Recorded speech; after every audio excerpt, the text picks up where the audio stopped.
Мысалы, былай түсіндіресіздер. Дүрк. Міне, түрк. 6.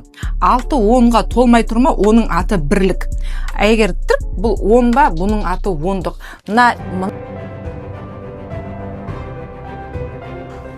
Сәлеметсіздер ме? Тағы да қош келдіңіздер менің YouTube арнама. Біз осы сенің атың жылдамдық есі 2 сыныптың кітабын шығарып жатырмыз. Келесі бізде 28-ші бет, 28-ші бет өте оңай есеп. 27-ші бетте бұған дейін біз осы да есептерді қосу амалын жасағымыз. Енді азайту амалын. Бұл жерде 56-дан 23-ті азайту өте оңай. Не үшін өте оңай? Өйткені бірлігін азайтуға болады.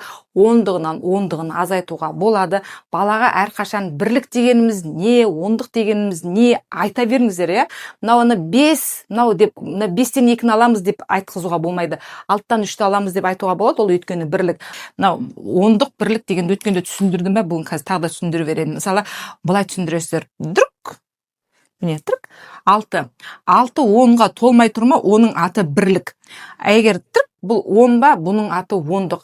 Мынаның ішінде 56 деген кезде 5 деп көргенмен, оның ішінде 10, 20, 30, 40, 50, 5 ондық бар, 50-ден 20-ны аламыз. 30 күте тұрсын басымызда, 30 күте тұрсын.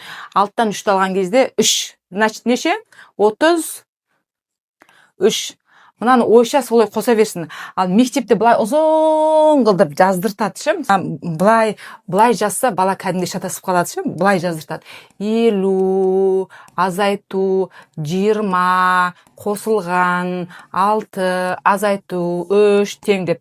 Мына екеуін бетіп азайтып, мына екеуін жақшаға алып, осылай түсіндіріп қояды ше. Негіз балалар түсінсін, вникать етсін деп ше. Балалар түсінбей қалады.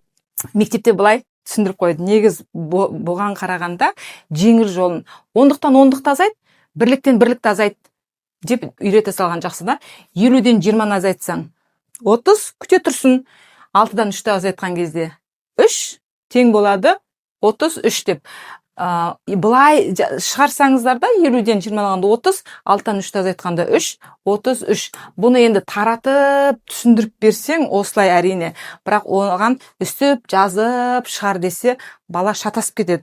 Бұлай енді біз бағандан бері YouTube арнасында есеп шығардық, ал сол есептерді одан ары дағдылану үшін, бала әбден өзі шығарып үйрену үшін не істеуіміз керек? Дәл сол есептер жазылған сенің атың жылдамдық есі деген кітапты біз Каспий дүкенінен ала аласыздар.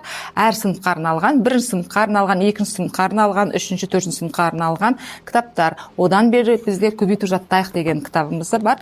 Бұны Каспийден штучно ала аласыздар. Оптималған жағдайда сынып жетекшісіне бір кітап тегін беріледі. Және Қазақстан бойынша жеткізу тегін. 50-ден 20-ны аламыз 30, 6-тан 3-ті аламыз 3, сонда болады 33 деп шығара берсеңіздер болады. 20-дан 10-ды азайтамыз 10, 5-тен 2-ні азайтамыз 3. 40-тан 10-ды азайтамыз 30, 2-ден 1-ді азайтамыз 1.